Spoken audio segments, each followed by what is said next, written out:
रात के 9 बजे पति ऑफिस से घर आया। पत्नी ने आते ही उससे लड़ना शुरू कर दिया क्योंकि वह उसे पसंद नहीं करती थी।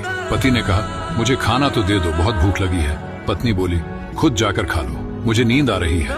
पति चुपचाप सुनता रहा और पत्नी पूरी रात उससे लड़ती रही। जब सुबह हुई तो पति ने कहा, मुझे नाश्ता तो दे दो। पत्नी ने गुस्से में कहा, मैं तुझसे तंग आ गई हूँ, भगवान करे तू मर जाए। पति कुछ नहीं बोला और चुपचाप ऑफिस चला गया। पत्नी अपने बच्चों को स्कूल से लेकर वापस आ ही रही थी तो उसने देखा घर के सामने भीड़ लगी हुई थी।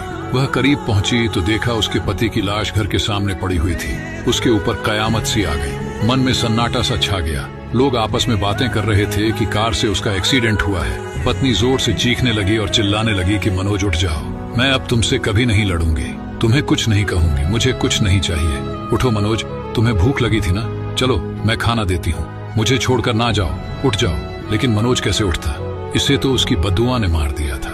मनोज के जाने के बाद पत्नी को दुनिया के रंग नजर आने लगे, रिश्ते बदलते दिखने लगे, उसके अपने उससे मुंह मोड़ने लगे, दुनिया के लोग उसे गंदी नजरों से देखने लगे।